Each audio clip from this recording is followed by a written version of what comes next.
Wa raf'u kaffaihi ma'duf kepada al-jazmu. Disunnahkan mengangkat kedua telapak tangannya. Au ihdahuma, atau mengangkat salah satu daripada kedua telapak tangan. In ta'assara raf'ul ukhra, jika dia sulit untuk mengangkat yang lain. Bikashfin ay ma'a kashfihima, itu dengan membuka telapak tangannya. Ay ma'a, ba bimakna ma'a, bersama membuka ketika mengangkat kedua telapak tangan, dengan bersama membuka kedua telapak tangannya. Wa yukrahu khilafuh, dan dimakruhkan khilafuhu, khilaf daripada kashf, tidak membuka telapak tangannya. Kemudian wa ma'atafriki asabi'ihima, ketika mengangkat kedua telapak tangannya juga disunnahkan ma'atafriki asabi'ihima, bersama memisah asabi'ihima, jari-jari keduanya ekafai. Tafriqan wasatan, yaitu dengan memisah wasatan, yang tengah-tengah, tidak terlalu besar dan tidak terlalu sedikit, tapi tengah-tengah, wasat. Hadwa mangkibeh, hadwa ay mugabil, yaitu di depan mangkibaihi, kedua pundaknya. Bihaitsu, dengan sekiranya, yuhadhi atrafu asabihi a'la uduneh, sekiranya mensejajarkan dari ujung-ujung jarinya, a'la uduneh, yaitu di atas kedua telinganya. Wa ibhamahu, dan kedua ibu jarinya, syahmatai uduneh, sejajar dengan kedua daun telinganya. Warahatahu, dan kedua telapak tangannya sejajar dengan mangkibeh, kedua pundaknya. Semua itu dilakukan untuk apa? Lil ittiba, untuk mengikuti Nabi. Ini kesunahan untuk mengangkat kedua tangan. Nanti disebutkan di sini kesunahan untuk mengangkat kedua tangan di dalam salat itu ada 4 tempat. Yaitu yang pertama ketika takbiratul ihram, yang kedua ketika rukuk, yang ketiga ketika i'tidal, yang keempat ketika berdiri dari tasyahud awal. Yang pertama di sini dijelaskan disunnahkan ketika takbiratul ihram, ketika dia mengucapkan lafaz Allahu Akbar, di situ dia mengangkat kedua tangannya. Untuk apa sih kok mengangkat kedua tangannya? Pertama karena ittiba sama Nabi, karena mengikuti Nabi. Nabi ketika sholat mengangkat kedua tangannya ketika takbiratul ihram. Itu hadis diriwayatkan Ibnu Umar radhiyallahu anhuma, annahu sallallahu alaihi wasallam kana yarfa'u yadayhi hadwa mankibaihi idza iftataha shalah. Karena ada Rasulullah sallallahu alaihi wasallam yarfa'u yadayhi, mengangkat kedua tangannya, yaitu sejajar dengan kedua pundaknya jika dia memulai sholat. Itu hadisnya. Dan di situ sebetulnya ada hikmahnya. Kenapa kok disunnahkan mengangkat kedua tangan? Di situ ada hikmahnya. Kita ketika takbir, hati kita mengagungkan Allah Subhanahu wa taala dengan lafaz Allahu Akbar. Ketika takbir, hati kita merenungi daripada lafaz takbir tersebut, berarti kita mengagungkan Allah Subhanahu wa taala. Selain itu lisan kita juga sama. Lisan kita mengucapkan Allahu Akbar. Karena itu untuk mengangkat tangan ini juga untuk menunjukkan pekerjaan daripada anggota badan kita.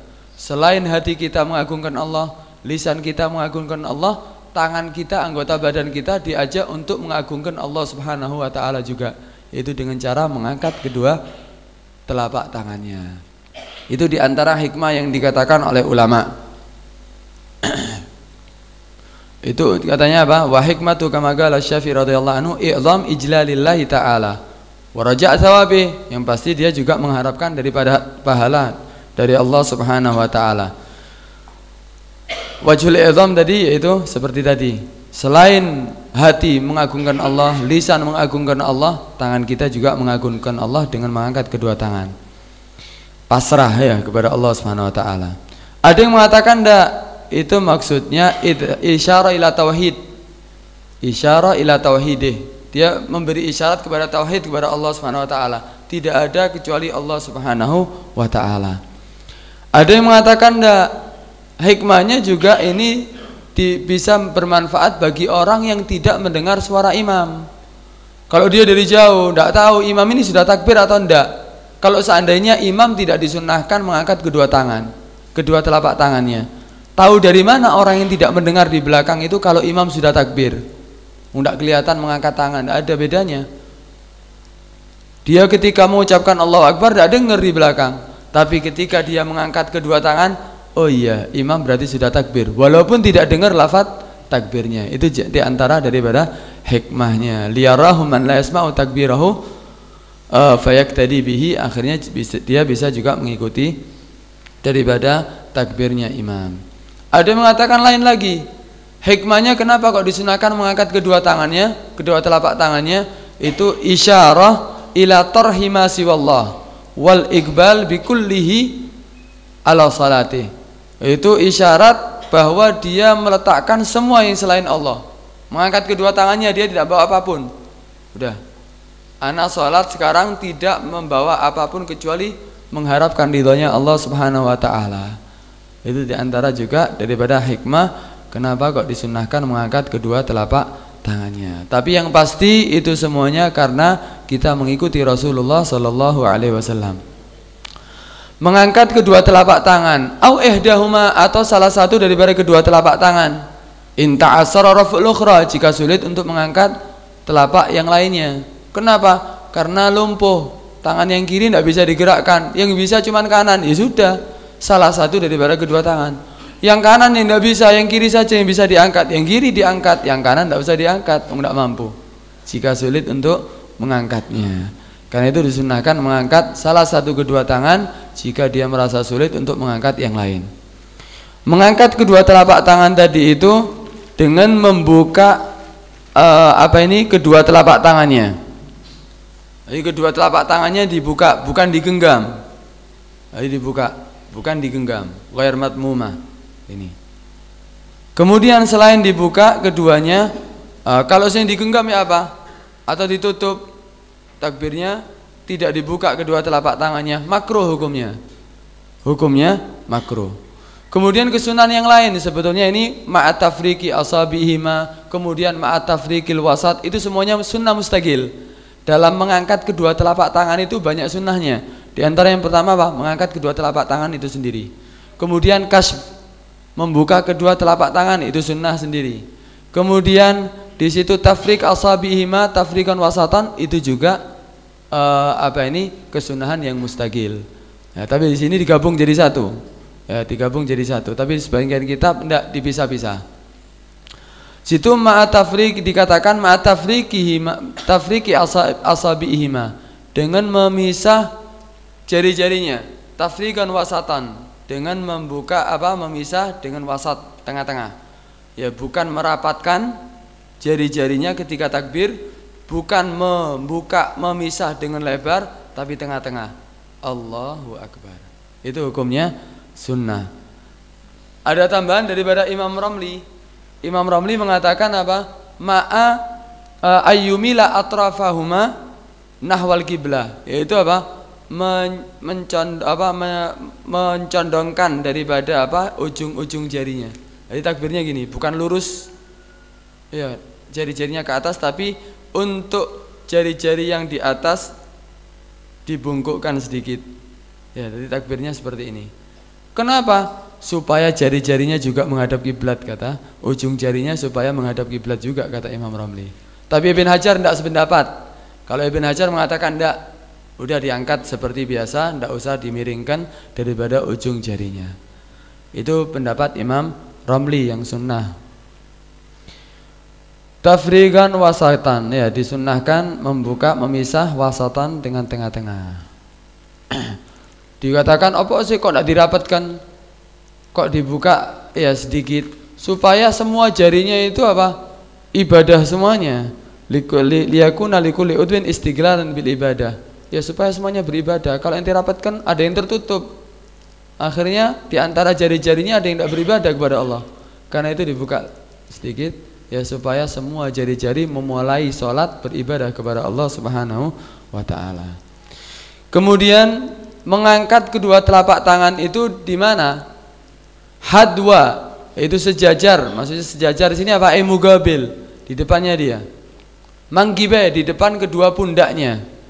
Sekiranya mensejajarkan jari-jarinya dengan apa? A'la udune. Jadi kalau apa? Kalau kita mengangkat, ya kalau kita mengangkat seperti ini. Allah, apa ini ke jari-jarinya dia? Kalau di depan, walhasil mengangkat kedua telapak tangannya itu di depannya, bukan ditaruh di telinganya. Sebagian orang ketika takbir Allahu Akbar, tangan kedua telapak tangannya ditaruh di telinga. Kadang-kadang memegang kedua daun telinganya, bukan. Tapi di depannya Allahu Akbar. Ya, di sejajar. Mensejajarkan itu seperti apa? Jari-jari yang bagian atas, jari-jari kita yang bagian atas, ya semua jari-jari kita kalau ditarik itu sejajar dengan a'la udune, bagian atas daripada telinga. Dan kedua ibhamnya, kedua ibu jarinya sejajar dengan daun telinganya. Adapun kedua telapak tangannya sejajar dengan mangkibeh, sejajar dengan apa? Kedua pundaknya. Nah, ini kan kedua telapak tangan kan lebih ke bawah. Tapi di depannya, bukan ditaruh di telinganya. Itu adalah yang sunnah. Jadi dikatakan situ apa? Hadwa ay mugabil mangkibaihi bihaisu, sekiranya yuhadi mensejajarkan atrafu ujung-ujung asabi'i jari-jarinya a'la udune, di atas kedua telinganya, paling atas kedua telinganya, wa ibhamahu, adapun kedua ibu jarinya syahmatai udune, sejajar dengan apa? Dengan kedua daun telinganya. Dan kedua telapak tangannya di mana? Sejajar dengan mangkibeh, yaitu kedua pundaknya. Ini semuanya dilakukan untuk apa? Lil ittiba' bin Nabi sallallahu alaihi wasallam. Wa hadhil kaifiyah, dan ini cara semuanya mengangkat kedua telapak tangan seperti ini. Ini cara tusannu, disunnahkan, seperti yang saya katakan tadi, disunnahkan selain takbiratul ihram ada 3 lagi, ya, yaitu disunnahkan ketika rukuk, i'tidal ketika berdiri dari tasyahud awal. Wa tusannu ma'a jami'i takbiri taharrumin, disunnahkan bersama semua takbir taharrumin, yaitu takbiratul ihram. Jadi semua takbiratul ihram lafaz Allahu Akbar, di situ dia mengangkat kedua tangannya. Maksudnya apa? Bi ayyugrinahu, dengan membarengkannya arrafa bihi bit takbir, membarengkan mengangkat kedua telapak tangan bit takbir, dengan takbir. Jadi ketika memulai takbir mengangkat juga. Jadi ketika Allahu Akbar, dia juga memulai mengangkat kedua tangannya. Allahu Akbar. Wa yunhihima ma'an, dan menyelesaikan apa? Ar-rafa' wa takbir, mengangkat dan bacaan takbirnya ma'an, bersamaan. Jadi kalau kita contohkan seperti ini. Ketika lafaz Allahu Akbar, Allahu Akbar, Allahu Akbar, taruh. Jadi ketika roh akbar, tangan sudah ditaruh di apa? Di depan mangkibeh tadi itu, di depan daripada kedua pundaknya. Allahu Akbar, baru meletakkan di atas pusernya dan di bawah dadanya. Bukan Allahu Akbar, enggak. Tapi apa? Allahu Akbar. Nah, ini selesai takbirnya, baru diletakkan. Tanya. Bi ayyugrinahu raf'u bihi bit takbir ibtidaan wa yunhihima ma'an, dan menyelesaikan itu rafa' dan takbir ma'an, bersamaan. Baik. Ini adalah yang mu'tamad. Ini adalah yang mu'tamad. Ada pendapat enggak? Kalau selesainya enggak harus bersamaan, tapi permulaan harus disunahkan bersamaan. Ada pendapat permulaannya saja yang bersamaan, tapi selesainya ya ketika lafaz Allahu Akbar baru baru diangkat. Allahu Akbar, mau diletakkan roh akbarnya ketika meletakkan di atas dadanya, di bawah dadanya dan di atas pusernya, atau bersamaan terserah. Itu pendapat. Tapi yang mu'tamad tidak. Dia menyelesaikan takbir dengan mengangkat kedua tangan. Allahu Akbar baru diletakkan. Wa ma'aruku'in, dan disunnahkan itu cara yang tadi itu mengangkat kedua tangan ma'aruku'in, bersama ruku'. Lil ittiba, kenapa? Karena mengikuti Nabi sallallahu alaihi wasallam al-warid, yang riwayatnya min turukin katsirah, dari sanad yang sangat banyak, dari jalan yang sangat banyak, jalan daripada tariqul hadis.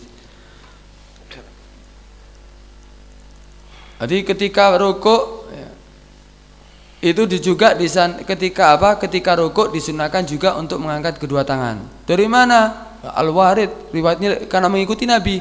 Riwayatnya banyak enggak? Banyak. Min turukin katsirah. Bahkan di situ disebutkan sampai hadisnya itu riwayatnya wanagal al-Bukhari, Imam Bukhari menukil an sab'ata asyar sahabian, 17 sahabat yang meriwayatkan bahwa bahwa ketika rukuk disunahkan mengangkat kedua tangan. Dan selain Imam Bukhari, an at'af dalik, lebih daripada itu riwayatnya, lebih daripada 17, banyak daripada sahabat yang meriwayatkan. Tapi di Imam Bukhari sendiri, menukil Imam Bukhari sendiri 17 riwayat, 17 tariq yang mengatakan bahwa disunahkan mengangkat kedua tangan ketika rukuk. Nanti hukumnya apa? Sunnah. Karena itu dikatakan lil ittiba, karena mengikuti Nabi.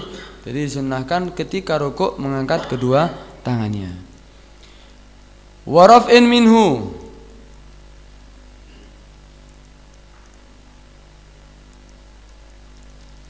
tapi perbedaan dengan takbiratul ihram. Kalau takbiratul ihram selesai takbirnya dengan mengangkat kedua tangan, Allahu Akbar, Allahu Akbar, baru ditaruh. Tapi kalau rukuk enggak. Kalau rukuk dia mengangkat kedua tangan, Allah, lafadznya takbirnya diselesaikan dengan sampai sempurna merunduknya dia. Allahu Akbar, merunduk, Ra Akbar dengan selesai daripada merunduknya dia untuk rukuk. Kalau tadi kan enggak, Ra Akbarnya dengan mengangkat tadi, selesai mengangkat kedua tangan, Allahu Akbar baru diletakkan. Kalau ini enggak, ketika rukuk Allah merunduk terus Ra-nya Akbar belum diselesaikan sampai sempurna rukuk, Allahu Akbar. Beda ya. Ini dikatakan wa yastamirru ilantihaihi, ya wal akmal ayyakuna ibtida'u raf'ul yadain ma'a ibtida'i raf'i ra'sihi wa yastamiru, enggak keliru. Ya tadi itu disunahkan apa? Sampai selesai daripada bal yusannu maddut takbir ila tamamil inhina. Itu. Akan tetapi disunahkan memanjangkan takbir sampai sempurna dia merunduk. Sebagaimana disebutkan dalam kitab Tuhfa Ibn Hajar. Kemudian waraf'in minhu, disunahkan mengangkat kedua tangan juga apa? Ketika mengangkat minhu daripada ruku. Ai minar ruku, minhu ai minar ruku.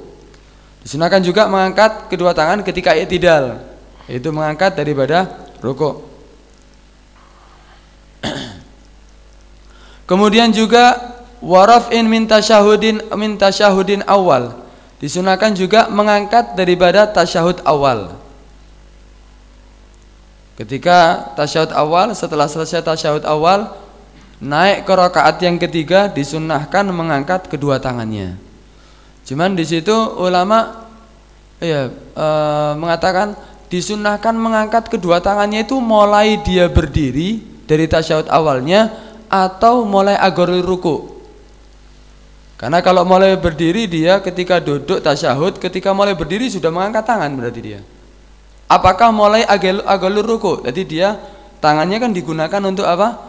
Untuk iktimad kan, untuk istinad, untuk bersandar supaya dia berdiri. Nah, kalau seandainya dikatakan mulai dia berdiri berarti tangannya sibuk untuk mengangkat kedua tangannya. Sedangkan tangannya kan digunakan untuk apa? Untuk istinad, untuk bersandar ketika dia mau berdiri. Karena itu ulama mengatakan al-agrab asani, yang lebih dekat yaitu apa? Mengangkat kedua tangannya ketika dia mendekati agolir ruku. Jadi agak rukuk, ketika sudah mendekati agak rukuk baru diangkat kedua tangannya. Allahu Akbar. Bukan mulai dia duduk, ketika berdiri dari duduk itu sudah mengangkat, enggak. Tapi ketika sudah mendekati rukuk, agak rukuk baru dia mengangkat kedua tangannya. Wandur mata yakunu ibtida'u raf'ul yadain hal huwa inda ibtida'i raf'i min at-tasyahhud awal aw ba'da wusulihi ila haddi agali ruku' wal zahir atsani. Al-zahir atsani, ya. Kemudian semuanya itu apa dilakukan lil ittiba' fihima, karena mengikuti fihima di dalam raf' minar ruku' war raf' min at-tasyahhud awal. Ya, berdiri dari rukuk tasyahud awal, berdiri daripada tasyahud awal dan berdiri daripada ketika i'tidal itu juga karena melakukannya sunnah mengikuti Nabi sallallahu alaihi wasallam. Nah, berarti kesimpulannya kita disunahkan mengangkat kedua tangan di 4 tempat. Ketika takbiratul ihram, ketika rukuk, ketika i'tidal dan ketika berdiri dari tasyahud awal. Itu yang disunahkan untuk mengangkat kedua tangannya. Kemudian kesunahan yang lainnya, wawat uhuma, dan disunahkan meletakkan kedua tangannya setelah dia takbiratul ihram. Di mana tangan ini diletakkan? Wasunnah, dan ma'tuf kepada jazmu. Ma'tuf kepada jazmu ra'ihi, wasunnah jazmu ra'ihi, kemudian waraf'u kaffaihi, kemudian wawat uhuma. Disunnahkan meletakkan kedua telapak tangan tahta sodrihi, di bawah dadanya, wa fauqa surratihi, dan di atas pusernya.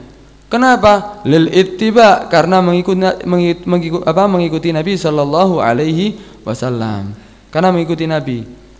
Hadisnya di situ mengatakan apa? Shallaitu ma'an Nabi sallallahu alaihi wasallam fa wada'a yadahul yumna ala yadihil yusra tahta sadrihi. Itu hadisnya.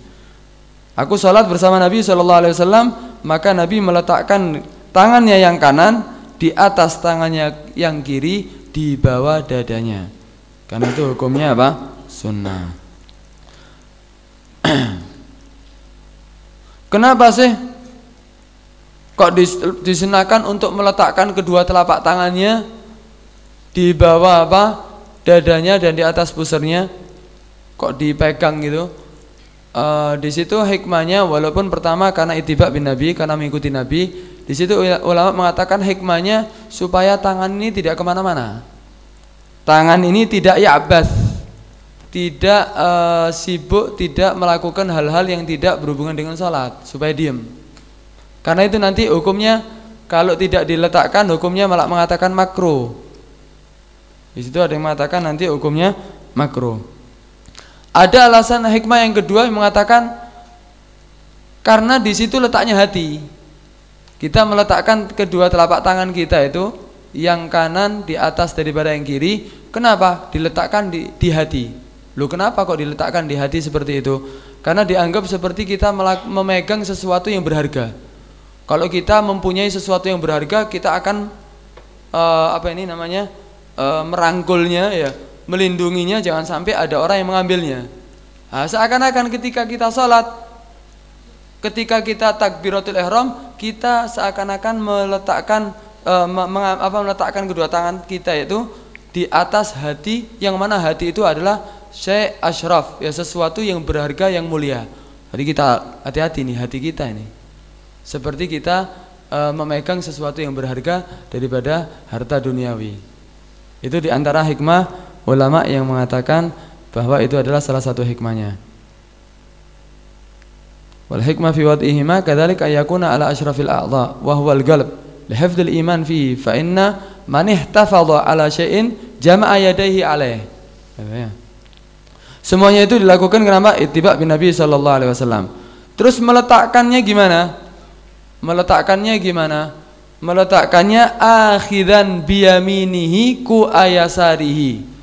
Dia mengambil dengan tangannya yang kanan ku ayasarihi, pergelangan tangan yang kiri. Jadi pergelangan tangan yang kiri dipegang dengan tangannya yang kanan. Seperti yang biasanya, ya. Jadi tangannya yang kanan diletakkan di atas pergelangan tangan yang kiri, diletakkan di bawah dada dan di atas pusar.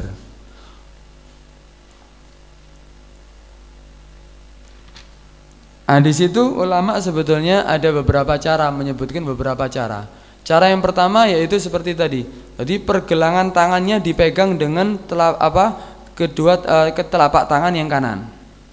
Ada cara yang lain yang mengatakan apa? Bastuhuma. Bastul kafail yumna. Jadi ke telapak tangan yang kanan dihamparkan. Tidak dipegang, tapi dihamparkan. Ada yang mengatakan cara yang lain ya apa? 3 jari di atas, tapi ibu jari dan jari kelingking memegang.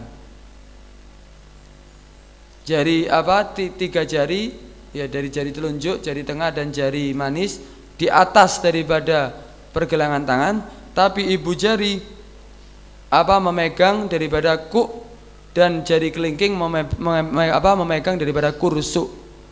Ya, kuk itu tulang yang sejajar dengan ibu jari. Kalau kursuk itu tulang yang sejajar dengan jari kelingking. Kalau di tengah-tengahnya ya, ada kursuk, ada ada kuk, ada kursuk, ada Jadi pergelangan tangan yang sejajar dengan ibu jari namanya kuk, yang sejajar dengan jari kelingking namanya kursuk, yang di tengah-tengah antara keduanya dikatakan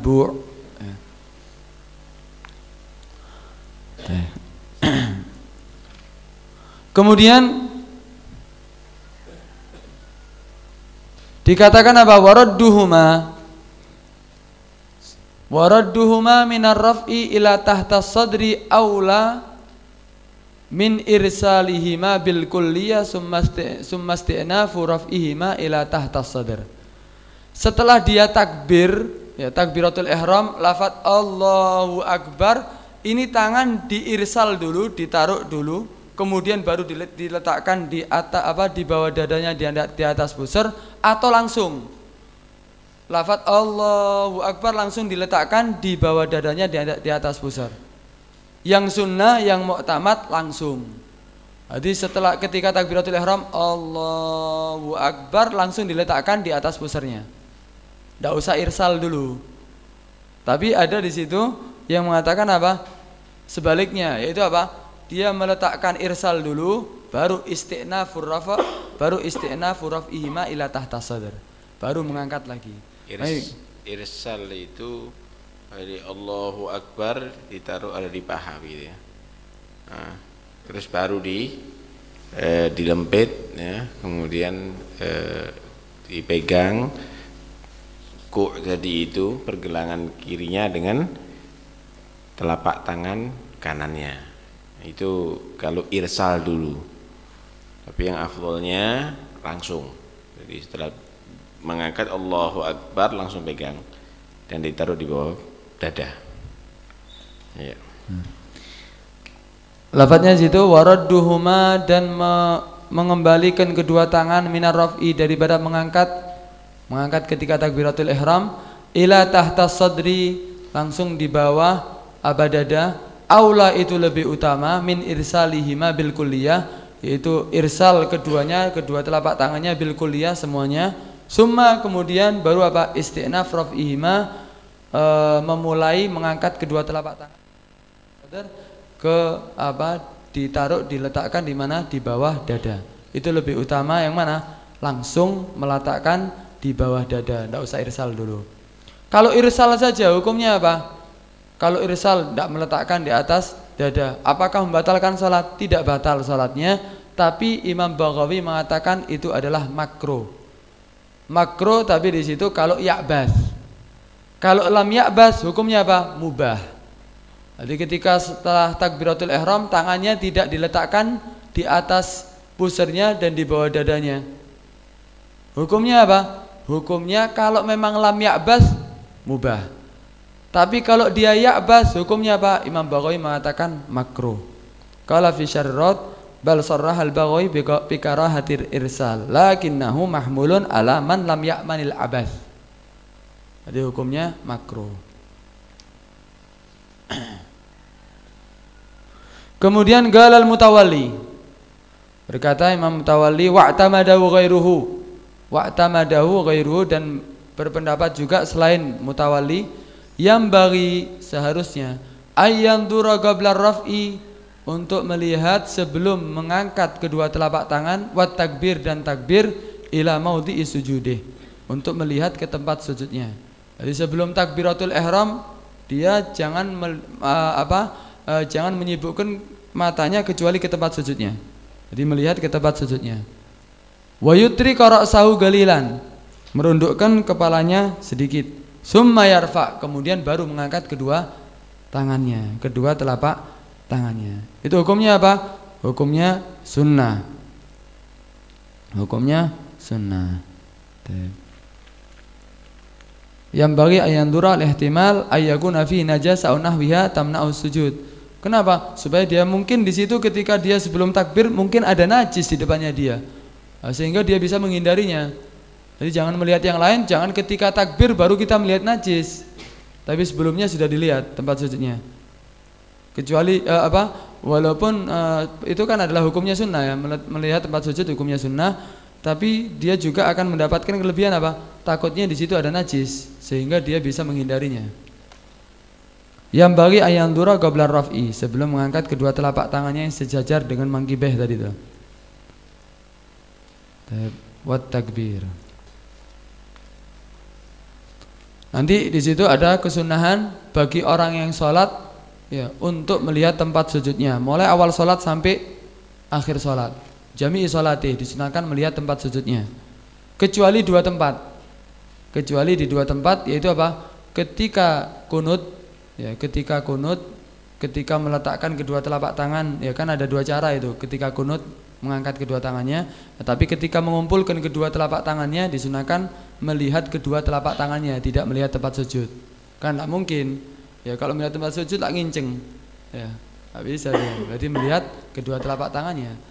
Tapi yang kedua yaitu apa? Kesunahan ketika irsal musabbiha, ketika asyhadu alla ilaha illallah, di situ disunahkan melihat ujung jarinya, melihat jari telunjuknya, tidak melihat tempat sujud. Selain itu disunahkan melihat tempat sujudnya. Walaupun sholat di depan Ka'bah, itu yang mu'tamad. Walaupun sholat di depan Ka'bah tetap disunahkan melihat tempat sujudnya. Wa in shalla 'alal janazah, bagian mengatakan walaupun sholat di depan jenazah tetap melihat tempat sujudnya. Nanti itu dibahas lagi. Wallahu a'lam. Ada yang perlu ditambah atau ada yang perlu dibahas? Tolong. Mik belakang. Hai.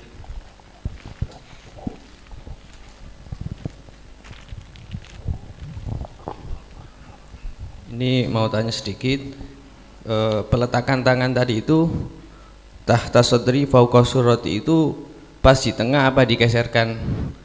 Karena saya sering melihat orang itu waktu takbir peletakan tangannya itu agak digeserkan ke kiri karena ada alasan tertentu. Ya memang ada pendapat, bahkan di I'anatul Talibin sini sebutkan. Ya, meletakkan di bawah dadanya dan di atas pusarnya aima ilan ila jihati yasari. Itu agak condong miring ke sebelah kirinya. Li'anal qalba fiha, karena hati di situ. Tapi ada yang mengatakan ndak, tahta sadri fil wasat, di tengah. Ya, di tengahnya. Ada yang mengatakan seperti itu. Ya, tapi ada lagi di atas pusarnya kemudian agak ke atas itu. Kantong itu yang dipegang itu.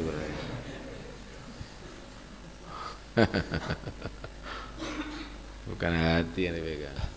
Tapi ada katanya yang mengatakan caranya Sayyidina Ali, ada pun Sayyidina Ali di bawah pusar. Di bawah pusar ada riwayat. Sayyidina Ali ya. Di bawah pusarnya. Ada riwayat di bawah pusar. Ada yang lain? Fadhal.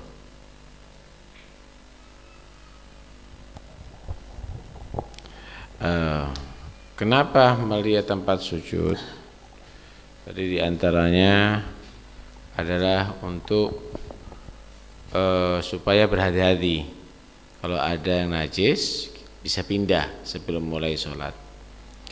Terus bagian lagi ada menyatakan supaya kita mengingat asal mula kita, manusia adalah dari tanah dan nanti akan dikubur di dalam tanah, serta nanti di hari kiamat akan dibangkitkan dari tanah.